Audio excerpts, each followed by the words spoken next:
upgrade the production quality to give you a more immersive feeling. Go have this immersion for yourself in a cinema. Don't sit at your PC, don't sit at your phone, don't listen to YouTube and a bargain of people grifting and dunking on it. Get out of your comfort zone and go see the Odyssey for yourself. Surprise, surprise. Odyssey is doing great despite all the YouTubers and reactors dogging on it for being race swapping and all that. You should never judge a book by its cover. You never know what's inside of it. And that's what happened. A lot of YouTubers flopped on this one. Nerd erotic, critical drinker. You know, they take it way too serious. I think they're grifters, in my opinion. Like, I think they're truly grifters. There's nothing that justified the reaction they did. I understand skepticism. You can be skeptical about something before you see it or want to purchase or buy into it because it's your hard-earned money, right? Clear, valid point. But Nolan's Odyssey. I took my wife to see it on Friday. We were at the premiere. So we went to see it Friday in Germany. We watched it in original English, original video, and that was a wonderful movie. That movie, the race swapping, the gender character sin on, it's really minimal. It's minimal. They have minimal dialogue, minimal screen time. The entire thing truly is following Odysseus, his wife, and his son. That's it. There's a few flashbacks to the Trojan War and yeah, okay, fine. The armor for Agamemnon is a bit much, bit more like Dark Knight. The ship was wrong. But if you were to talk like the average viewer, the average goer who watches that movie, it was fine. They don't know what ship that is. All they have to know to the plot is it's almost 3,000 years ago. The ship is old with very limited amounts of comforts, and it took place a very, very long time ago in ancient land that doesn't exist today. That's it. The average person watching that doesn't know it's a Viking ship, and even if they did, they don't care. It just meant to portray it's an old boat taking an old guy back home. That's it.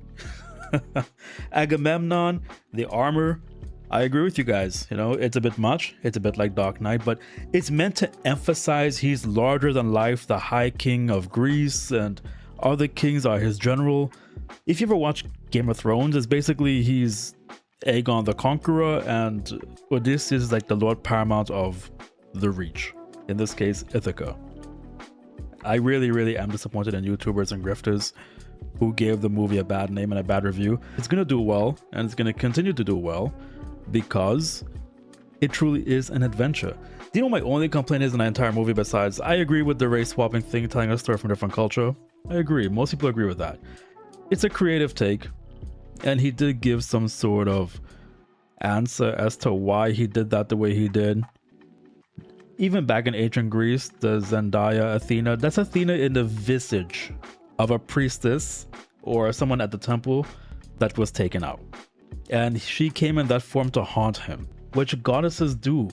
The Greek world does encompass, or gods in general, fiction or not, whatever it is you believe, they do understand other races exist. They had them as slaves back in those days, other races from near Africa, the Mediterranean, exchanging back and forth, the Slavics, you know, it's normal.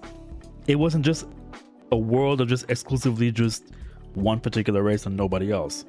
The gods could have easily taken the form of a slave who was dark-skinned from Africa to haunt people who did atrocious things to those people.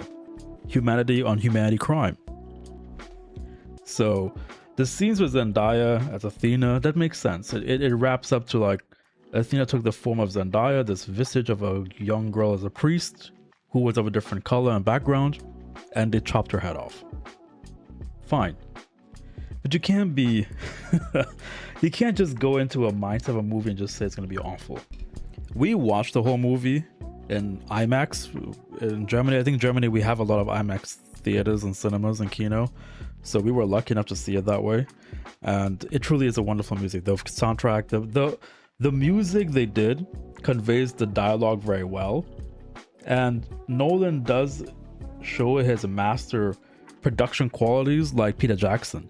Do you guys know what made Lord of the Rings very special besides the dialogue and the story and sticking to the books? That's kind of a given.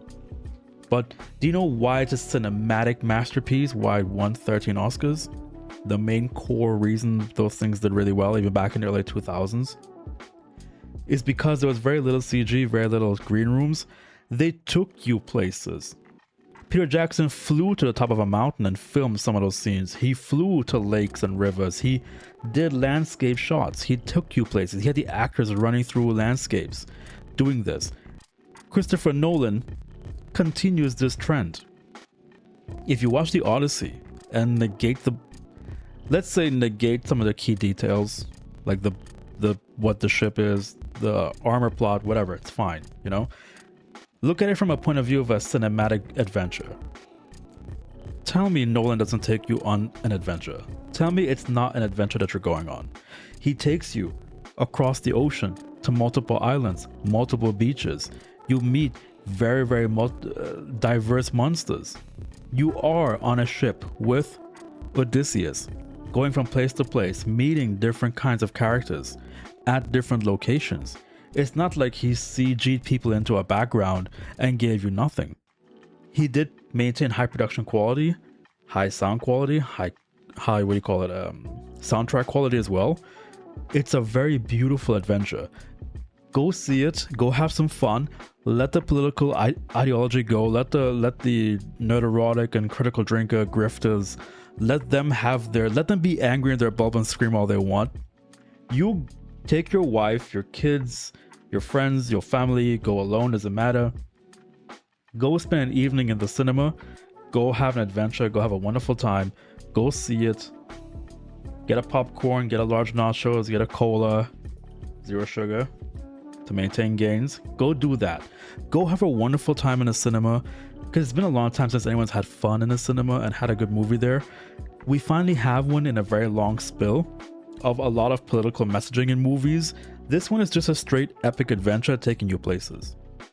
I agree with you guys on the controversy, fine, but it's minimal. What's important is the film took you on an adventure, you had a wonderful time, and you got the plot. If you've never read the book, so you don't know the historical story of it, you would generally understand the story of Odysseus. Like, the plot is so strong. The visual controversial casting is minimum. It carries no weight. It carries nothing. So just, you know, go have a fun time. Go have fun in the cinema, in the kino. Go have a wonderful time. Go enjoy yourself. Go treat yourself to a nice movie. Don't let grifters on YouTube convince you to not leave your house and go outside and be around other people and enjoy a beautiful soundtrack, go on a nice adventure, an old Greek myth, and you're on a nice big beautiful wooden boat. You're going from island to island. You're meeting different monsters in the Greek world, the Cyclops, the nymphs, the sirens. They had so much criticism for the movie, it was just unjustified. You can have the political thing about the casting and culture and blah blah blah. Fine, whatever. That's your prerogative. But I'm here to advocate for a fun night in the cinema. Don't go to it with a mental state of political nonsense. Go have fun. Go have fun, see it for yourself, and judge for yourself. And don't take it overly too serious. If they were to adapt the book to be detail to detail, it would be a boring fest. Do you guys remember when Troy came out? No, Alexander the Great with Colin Farrell. That movie was 6 hours long with an intermission. If they do that today, it would never sell. And you would never grab the story. It's so long. I'm sorry to say this to you, but I've read the Odyssey and Homer and Plato and all that when I was in college. It's boring. It's a boring thing. I love that they did a cinematic version of it because it tells you the overall plot very quickly in a very beautiful way. You can exclude a few things, but that's about it. So I want to advocate here now. Go have a good time. I want to advocate for don't judge a book by its cover. And don't judge a film by its cover. And don't judge a film by YouTube critics and YouTube this and that. Go see it for yourself and judge for yourself. That's all I'm asking you to do. I'm only asking you to go enjoy something for yourself and judge for yourself. There are 3 big epics in the world. 3. The first one is Jason and the Argonauts from Harryhausen. That came out in the 50s, I believe, 50s, 60s.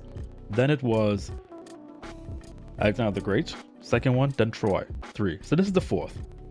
You have 4 great Greek tales told in the form of an epic. And every single time they upgrade the production quality to give you a more immersive feeling. Go have this immersion for yourself in the cinema. Don't sit at your PC. Don't sit at your phone. Don't listen to YouTube and a bragging of people grifting and dunking on it. Get out of your comfort zone and go see the Odyssey for yourself. Go experience this wonderful, wonderful soundtrack, surround sound by Dolby, IMAX, doesn't matter if it's IMAX or not. Go have a Greek adventure and judge it for yourself. See you next time, boys.